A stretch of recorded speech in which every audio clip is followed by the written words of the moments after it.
Hi, everyone, and welcome to the podcast. We have our monthly honored guest that we're always happy to have here, the one and only Mr. Rob Cunningham, the founder of the KUWL show, and he's going to be giving us all of his insights on the financial reset and the cryptos that comprise it thereof.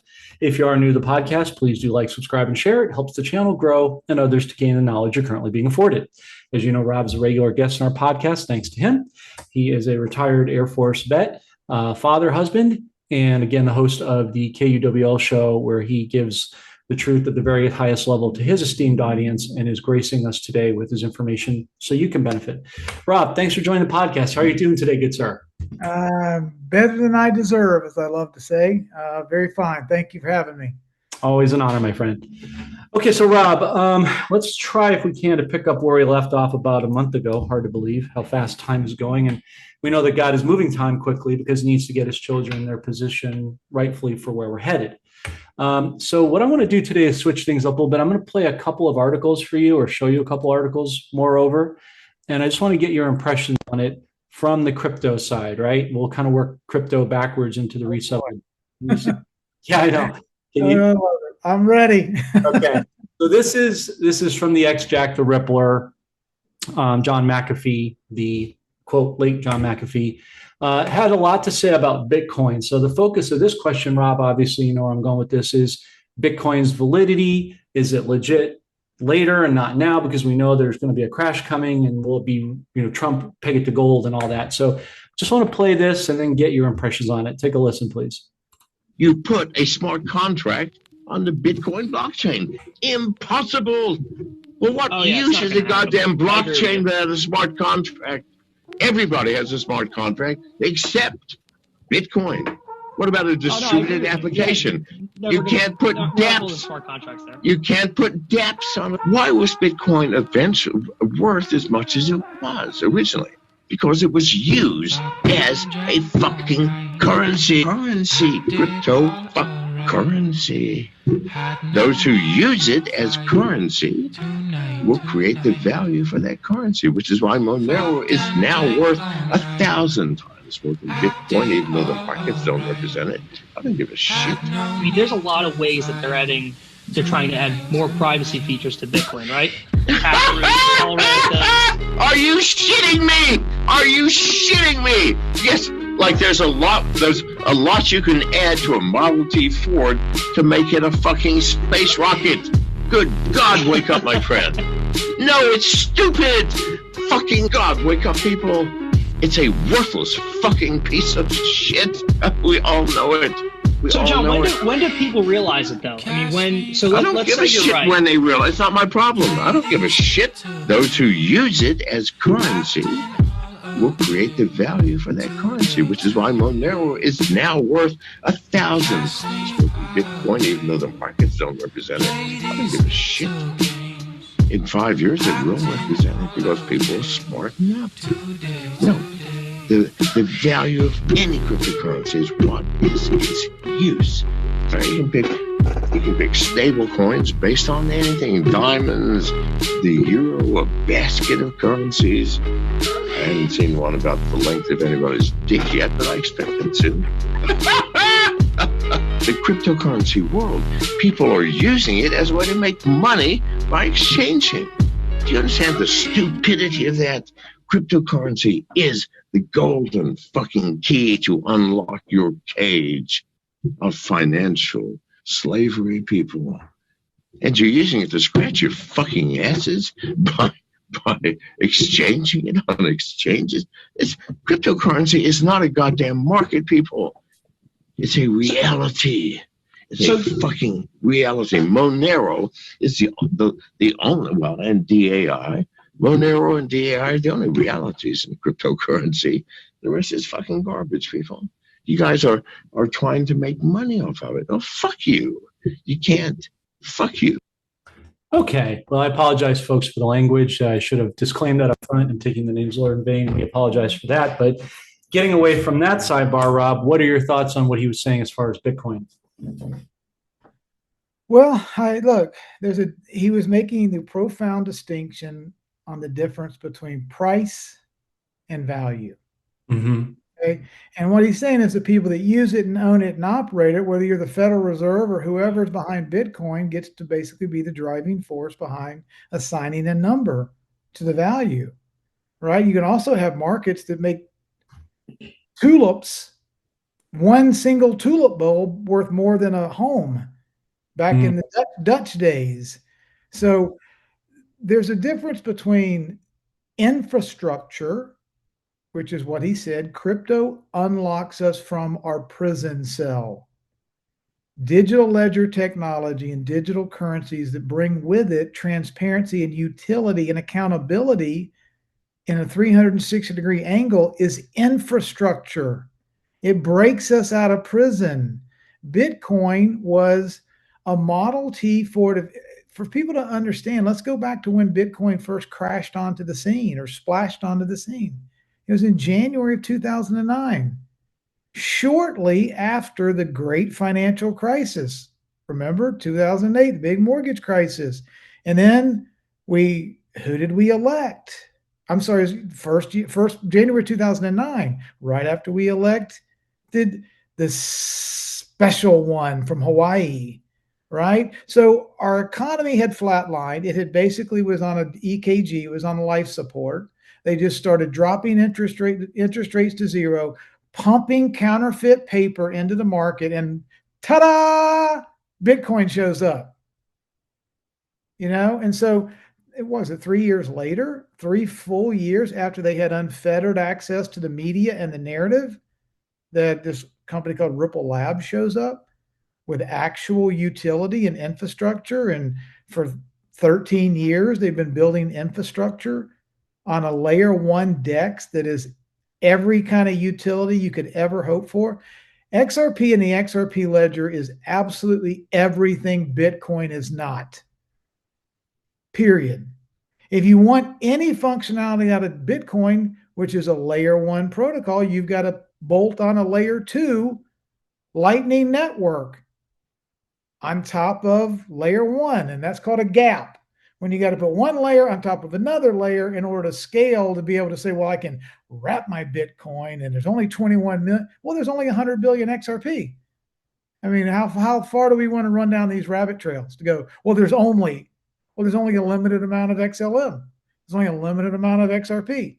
There's only a limited amount. So this whole, the narratives today in the last 2 days since Mr. Trump pulled his 7D chess match and said, yeah, let's go ahead and release those Epstein files. Why don't we do that? And why don't we see, wait. Epstein was consulting MIT and the founders and funding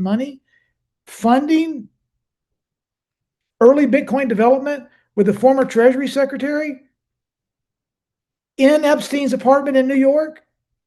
What was it that our good friend Dan Pena said what would happen to Bitcoin when people find out who's behind it? And he said he knew in a nanosecond. Boom. And now you're hearing all these podcasters rationalizing, well, hey, people, they've been driving Toyotas and eating ramen noodles, and you can't really blame them for taking some profit here at 100 grand. And, so it's gone from 106 to 90 or wherever it is today. And now the tap dance is, hey, this is just normal selling. Nothing to see here. Forget about Epstein and the Treasury and Larry Summers and MIT and all of these people and no, look over here and not over there. Let's talk about the shitcoin XRP. I mean, you really can't make this stuff up, John. Perfectly said, brother. I can't agree more. Funny, I just had some notes, Rob, while you were sharing some really brilliant little flashes of information there. Billie Eilish just dropped 105 million in Bitcoin yesterday. Speaking of the cabal, as in sold. Yeah. Sorry. Sold. Yeah. Sold. Proper direction. No. Yeah, that is but I'm just saying you can see the cabal elites are. It's like Warren Buffett going out the back door. Billie Eilish. That would be like the equivalent of the Patrick Mahomes. And I'll never buy Ford again. Right. Wouldn't want that statement to be made. Right. No. But it's not good for the brand. No, to say the least. That actually brings up a great point, Rob, because I love God's timing of things and synchronicity as you do. Today we're having this conversation on the 17th, 17, when you know, Yep. you know. And in just 5 days from now, which we both know will go like a shot, we have the ISO 20022, which has massive implications for not only crypto, but also for the reset community that we're all in. And specifically, the banking industry will no longer be able to play with Swift and manipulate wire transfers and play the little games they've made on the old interest system. How significant do you think this Saturday is in terms of all of that? Well, let's separate. The significance of it is quantum profoundness. Okay, whether there's a one-to-one immediate correlation in price movement is irrelevant. Would we all love to see, the prices moon? Absolutely. There's one variable in this equation, John, I want your audience to understand, and that is this idea of wash trading. Okay, wash trading has been illegal since like 1936. What it is you get two big parties that'll get together and shake hands and in a cigar-filled room, and one side will put a bunch of buy orders, another side will put a bunch of sell orders, and they'll run the numbers up and they'll manipulate the markets, and they'll make investors that are looking at, oh my gosh, look at how many people are interested. I'm going to buy.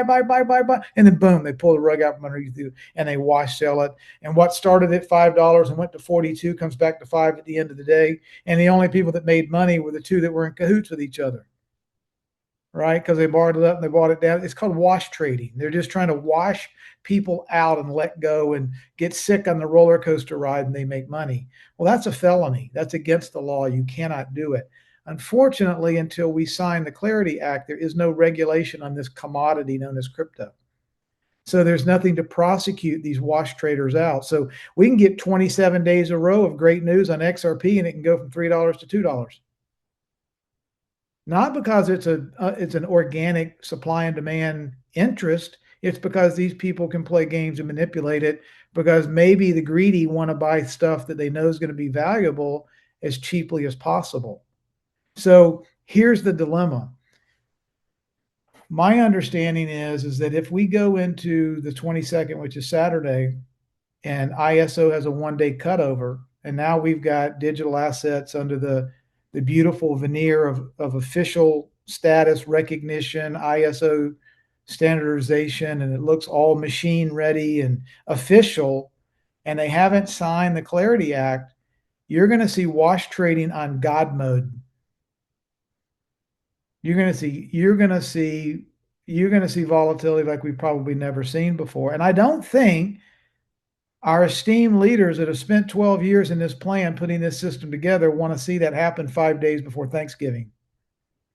So my logical conclusion, John, is that I'm hoping that we'll see a signature on a Clarity Act before the 22nd. That's a great way to put it, Rob. Thank you, because you and I were talking offline about this, and it's a good way to foray people into the subject. Is you and I have both been of the mindset that it's becoming kind of obvious, right, that the Trump administration, his team, as you said, are trying to time this for Thanksgiving into Christmas, right? Kim Clement's Hypnotic November, Christmas I Shall Make Them Happy. Many would consider the Epstein files. They get all worked up about, well, he was against it, now he's for it. That's just the reverse psychology of what he does. He always does it. It's called warfare. Yeah, he's playing 5D chess to, this whole thing is, as much people don't want to use the word, it's a show. It's staged. Well, it's a show because the battlefield is the 6 inches between the mind, and you have to wake people up. This is where the war is being fought.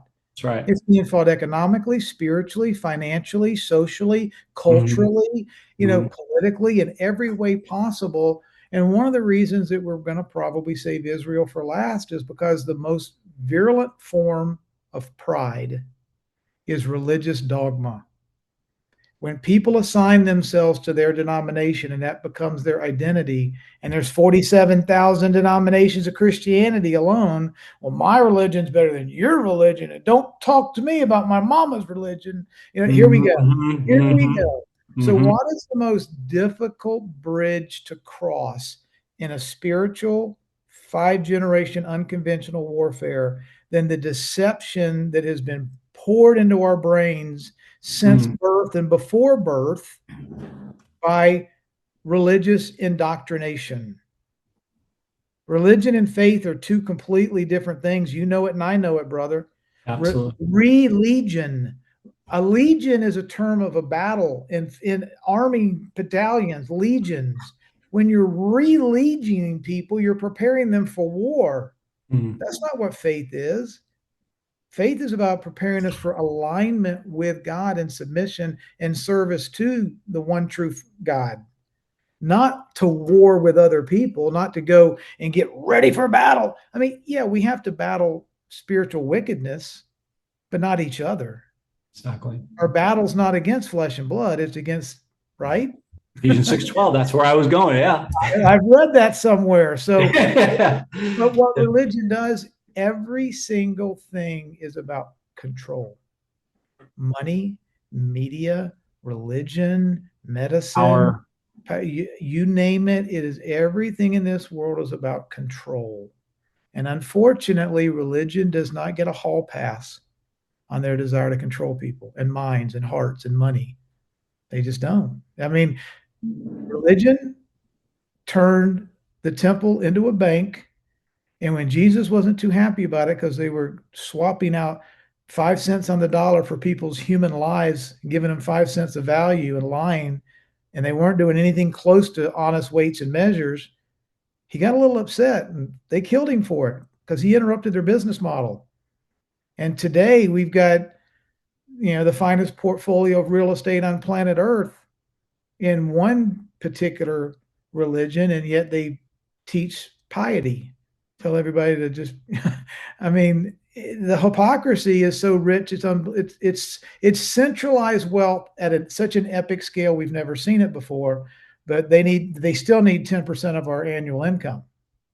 I mean, money is not intended, currency is not intended to be banked. It's intended to be circulated and spread so that our cup runneth over and we serve one another. We don't, the old parable of 1, 3, and 5 coins, right? If you bury your coin and don't use it to grow or to benefit other people, then why would I give you 3 or 5? If you don't know what to do with 1, you're not going to get 3, and you're surely not going to get 5 because you're not a good steward. Yet the banks specialize in hoarding our energy and banking and not allowing our money to circulate and flow. They want to centralize it under their control and then make us beg for our own property based on their terms and conditions. That doesn't sound unalienable to me. I was just about to say that they're taking our lead. We're vibing. Yeah. And to your point, Rob, Matthew 25:15, you're referring to, God is going to be dealing with the church. He's going to be cleaning the churches out because of all the division and competition. And so where you prosper, don't be that third guy, because not only did he lose the talent, he got burned up in the fire. A lot of Christians conveniently forget that part, and they just go with the nice, he got his talent taken away. No, he got eviscerated and removed. Don't be that third guy for sure. So here's the question, Rob, on the backs of what you were just sharing. So you're talking about the Clarity Act here in the next handful of days, hopefully, as you said, Friday or Thursday prior to the 22nd, because I don't think they're going to wait till the very end either. I'm with you on that. Well, let me give one caveat, John, just in case. And I don't know. Okay. I had a top secret clearance once way back in the 90s, but I don't now. Okay. So I'm not read in. However, the only advantage I could see to not having it signed right away is to go ahead and let these fools step in it. Because if they get caught doing it and the evidence is overwhelming, they will lose their licenses, commit a felony, and will never be permitted to trade on a listed exchange again. So if he needs to leave this door open in this swamp for them to run into hook, line, and sinker, and he doesn't want to, the team does not want to refinance evil, then they may want them to run right into this pit and bury themselves. And so maybe that they give them 3 or 4 days to do it so they can capture all the evidence they need and then sign the Clarity Act on Tuesday or Wednesday. I don't know, but I'm putting on my commander-in-chief war strategy hat. Yeah. Okay. And thinking that, oh my God, they probably don't want that. And I would think, look, if I were to be a betting man, I would say that the healing in this world needs to happen sooner rather than later. And this kitchen table needs to be probably a more friendly, inviting, curiosity seeking. Can we all just get along? Now, tell me again about this XRP. I don't like your politics, but I sure would like some of that dough. Tell me again how this works.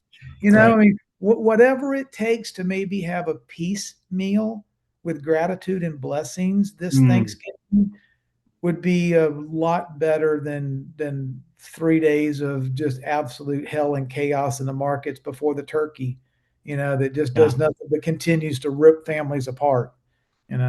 I told you about that XRP, you idiot. I mean, Right. we don't need any of that for turkey, dessert. No, you're right. And I think because of that, Rob, I think if this was any other time, any other president, any other deep state installation, right? Then I think we wouldn't even be here, number one. But if we were here, just hypothetically, they would drag it out as long as they could. But because of this, I think it's all been pre-planned, it's all been pre-scripted. I think they are going to get it done here, either 21st, 22nd, or 24th, and I think it's going to be pretty seamless because it got it all captured on the blockchain essentially. So going back to what I was going to ask you a moment ago, and thank you for articulation on that, by the way. So we have the Clarity Act in the very near, future here in days. And then we have the one big beautiful bill. It looks like January that's going to be released. Is there a correlation between the two, or do you see them as mutually exclusive? Well, I mean, the one big beautiful bill, if you realize it took effect October 1. That was fiscal year 2026, so we're already into it. Things like the big beautiful bill give the ability for tariff revenue to flow the Treasury to go to the WIC program. He's already showing us. That's right. He's already showing us the mechanics that make the Federal Reserve irrelevant. We don't need permissions from that third-party interloper anymore. We can get back to the point, if you remember a year ago or so, Trump was talking about how tariffs was the most beautiful word in the dictionary. He loves tariffs. And, he used to go back before 1913. They had to have committees to figure out how to give away all the extra wealth we had so much. Right. So, and now he's showing us and talking and pounding the table about $20 trillion in tariffs in 9 months. 20 trillion. Oh, Biden didn't do 1 trillion in 4 years. He's done 20 trillion in 10 months. 9 months, whatever the number is. So we're getting to the point where the fraudulent debt, the fake counterfeit money, the real tariff income, and the wealth unlock that has been stolen from us and has been recovered. We're going to be treated like shareholders with 100 years of past due dividends versus subjects to be taxed and drained of our energy in exchange for counterfeit paper. There's a lot of reconciliation coming our way. Yeah. A lot. I'm glad you said that. Thanks, Robin. And your excellent point you made, by the way. Yeah, you're right, because the fiscal year did start October 1st. So it's been sort of clandestine, to your point. You're absolutely right. And I'm glad you reiterated that at this time. And I understand people need money right now. I totally get that. We don't want to be unsympathetic. There's a lot of, tying that into your last point, there's a lot of kerfuffle about, the 2000 dividend, not stimulus, to your point, right? Because we're not borrowing money that we'd have to pay back with interest, which we never gave consent to. It's all we've known for 113 years, basically. Now we're on the ERS tariff system, as you pointed out. With Christmas in the rear and not too far from now, do you think that's part of what he's going to do to make people happy, or do you think he has another overarching plan altogether? Well, I would hope, John, that people would ask just one more question behind the $2,000. I mean, wait. You're going to distribute $2,000 to everybody? Well, that's just a digit. That's just a number. Who's to say it couldn't be 20,000 or 200,000 or 2 million? I mean, the pipes are open. Wait a minute. How is this functionality happening? How can the president just all of a sudden pick 30 million people and send them a $2,000 check? It's not the fact that he's the amount of the check, it's the capacity to do it in the first place. The number is irrelevant. Why aren't we jumping up and down and screaming and saying this looks a lot like one of those promises made, promises kept prophecies? You know, he Yeah. said this was going to happen, and now he's making it happening, and we're quibbling over the size of the check and the number and the size of the audience is getting the check. Those variables are not as important as the fact that the pipes are open. And Yeah. I just think we need to realize that if our cup runneth over and we have the wealth that we know we have that's been stolen, it's coming back, the wealth underneath our feet. I mean, the gas, the production, the new jobs, you name it. Gold, silver, all that. Just gold, silver, cash. I mean, it's not the even we don't even have to talk about the sovereign wealth fund that's going to inherit so much wealth from all these corrupt corporations that were in bed with NGOs that were the Dominion people. Look, and it doesn't matter. It won't matter if it's Fox News or Apple or Amazon or Pfizer. If you were involved in crimes against humanity or election interference, guess what? Your property is now we the people's property. Yeah. Thank you very much. And the OFAC list shows that too, to your point. You're absolutely right. No, that's great, because really what it's speaking to, Rob, is Nasara. That's the beginning. It's not a one-time thing. It's people have only equated to stimulus because that's all they've known to this point, but it's really a function of Nasara and how it's going to be, as you said, an ongoing thing with tranches going all over the place. And I've talked about that on our RV reports, so I'm really glad that you brought that up. I want to show you a couple other little things, Rob, just to respect your time here, that I thought was pretty interesting. This is from Majid. Let me know when you can see this, please. Sure. Yeah, see it. Okay, so Majid is saying the biggest Bitcoin maxi, Michael Saylor, posted after Epstein connection. We talked about Epstein before with building Bitcoin. This marries well with your earlier point. Posted after the Bitcoin telling people to hold a Bitcoin while he's posting a ship drowning while he's on a lifeboat. Sounds like the son of a gun lost all of his Bitcoin is telling people to hold their Bitcoin so they won't lose money. And here's the image, AI, of course, with HODL. So do us a favor, Rob, as you always do, read between the lines and what is this really saying to the people? Well, I mean, the utility floodgates are about to open up on November 22nd.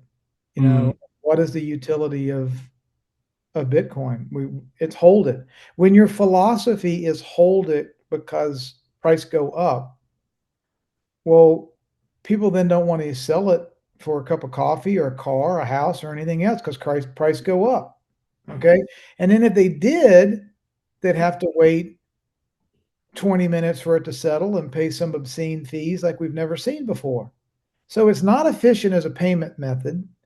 It doesn't make economic sense to go use it as a consumerism device because we've been told through the dogma of the religion of the priest of Bitcoin that it's going to 1 million. So why would anybody want to use it as a payment mechanism when it doesn't work very well, and B, it's going to 1 million, and yet here it is, what, I don't know, 90,000 falling from 106 to 90, and ISO is about to pop on board, and domestic cryptocurrencies and digital assets are going to be tax free, but Bitcoin's not because it's not American. And that goes to my point, John. Let me ask you a question. If Bitcoin's not an American based project and it's not subject to tax free treatment, what jurisdiction is it subject to tax free treatment? What sovereign nation is accountable? Is there any? How does a nation go into a contract or an agreement with a entity where there's no accountability, no sovereignty, no management, no counter signature can be made between? I don't get it. It's like I'm without going into my John McAfee mode, It's a Model T. It doesn't work. It doesn't scale. It's slow. It's expensive. It's high energy. It's not, it's secretive. How could any board of director with legal liability to help maximize shareholder value consent to putting treasury assets in an asset we don't know where the hell it came from and who's in control of it.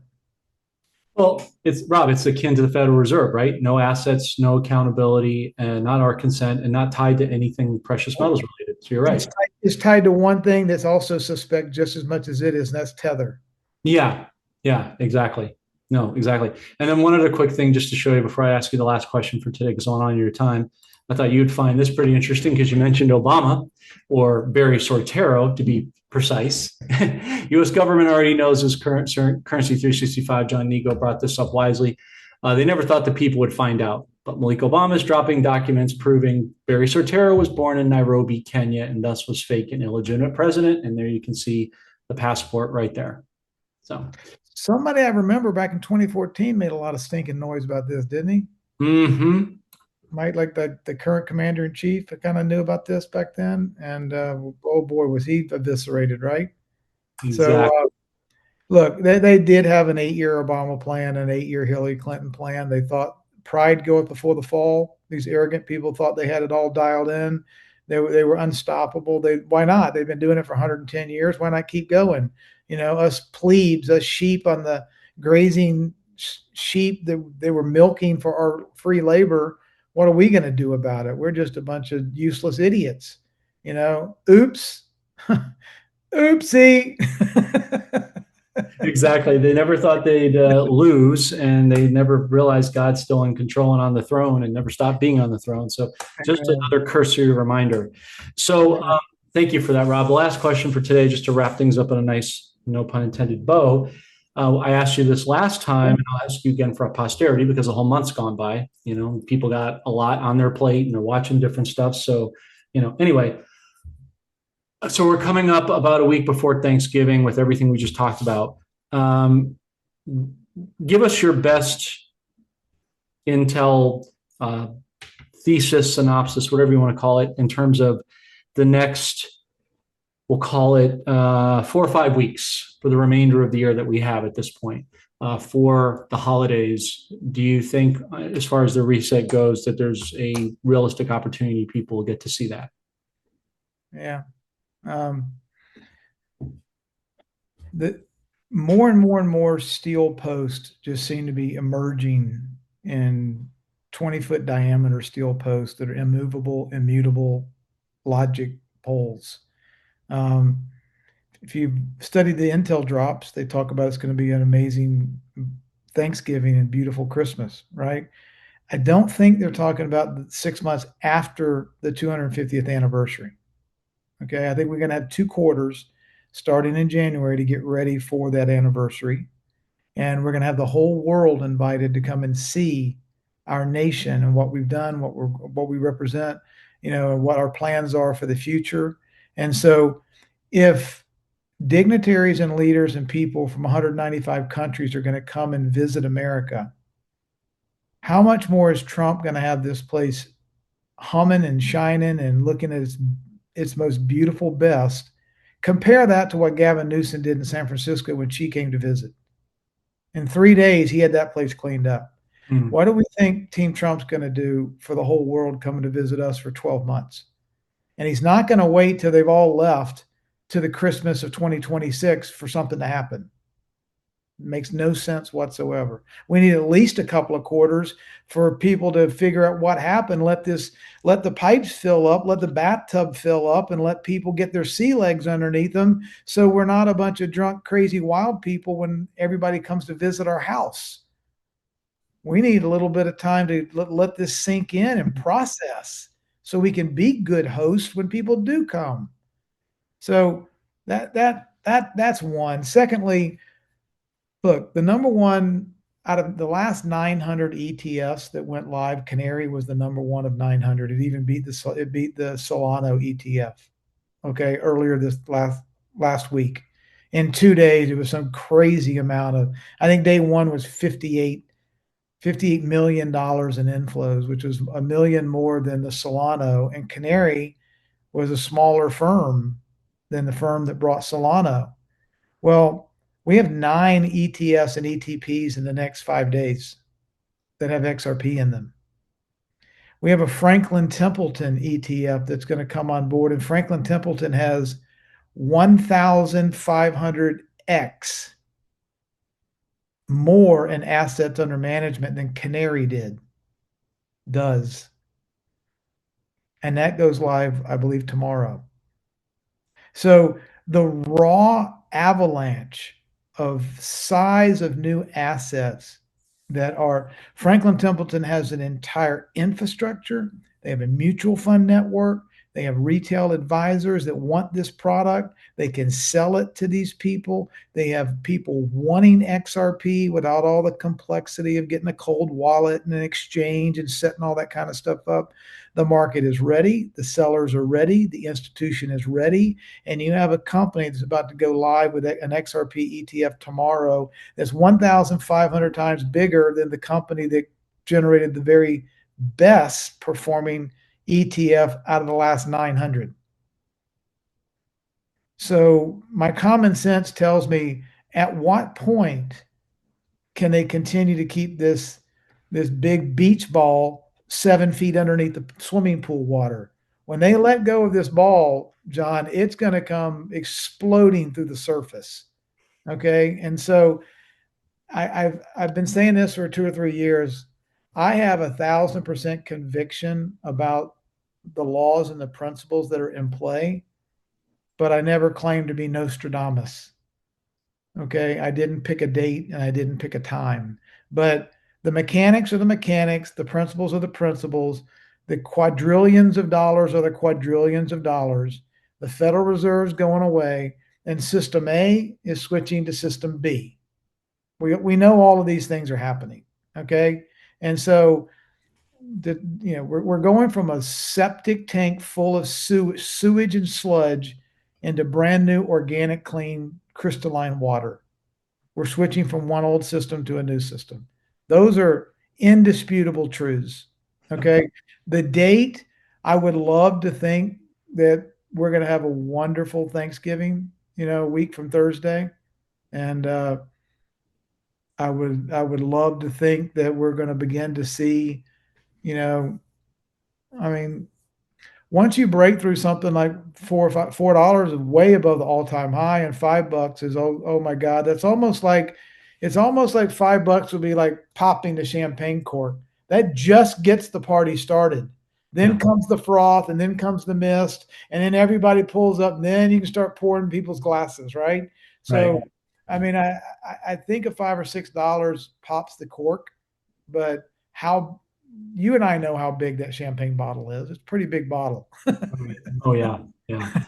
Well, thanks, Rob. I really appreciate that, because I've been saying to my audience for some time now, and I never asked you this question. It's pre-scripted. This was off the cuff. Obviously, we don't have to rehearse this. I think we have enough basic knowledge that we can go back and forth. He's got to get at least 2 quarters, I've been telling my audience, of GDP before July next year to ramp up, which means that you're going to see everything occur basically between the holidays and just continue to roll into January and not necessarily wait until January. There's a big difference. And as you said, once that ball comes over the horizon of the surface of the pool, there's no stopping this thing. And it just seems like it's been timed for effect all along. So as we close for today, Rob, as always, where can people find your work, and last thoughts you have for the audience? Well, yeah, I spend a vast majority of my time on X, and you can look up my name, Rob Cunningham, or Cool Show, as it shows on the screen there. We just put a little @ before the K, and I've really been into trying to tell a story via the use of video a lot in the last 6 weeks, and so I try to put as clear a point on the message that I want to convey so that people can read it, they can watch it, they can listen to it, whatever type of learner they are. My goal is just to transfer the knowledge. And it's not hope, it's not hypium. I don't do date predictions. I do more laws, principles, mechanics, truths, faults, authoritative underwriting on the principles at play. Anecdotal data points in the economy, in the news, dot connecting, pattern recognition, and then let everyone own what they own, discern what they want to discern, because it doesn't matter how much I know or what I think. If you don't buy it, you're not willing to leverage it, and it's my shovel and I have to dig with it. Everybody else has to make their own shovel and dig with their own shovel. But you'll go a lot further. I mean, I could tell everybody 7 steps today and die in a car crash tomorrow. Then where are they? Where are they then? Then I got to go find somebody else to vest their trust in. I want to equip people to understand how to make these decisions for themselves and not be dependent on some knucklehead Georgia Bulldog, that sometimes gets distracted by football than he does your portfolio, you know? Yeah, absolutely. And as you know, we put a lot of your articles that are great onto our Telegram so that they can get a lot more attention that I think that they deserve. And again, we're of the same mindset. It's not about hopium. It's about what I call factium, truthium, God's truth at that. Not dates and rates, but puzzle pieces laced with the prophetic. And always getting it back to, you said, back to the Lord, and people's dependency needs to be on Him, not on any of us. So they just have to take what we say, pray about it, see if they have peace about it, and God will direct them accordingly. So, and I think that He's definitely been working in your life, and we certainly appreciate what you bring to the table. So we will leave those links in the description for everybody to take a look at your summary work. Rob Cunningham, host of the KUWL show and a patriot through and through. Thanks for being here, good sir. We appreciate your time, heart, and attention. We hope you have a great Thanksgiving in a short period of time, and hopefully we'll look forward to seeing you in the not too distant future. Thank you to your family, your crew, John, and keep up the great work, my friend. Thanks, brother. God bless. See you soon.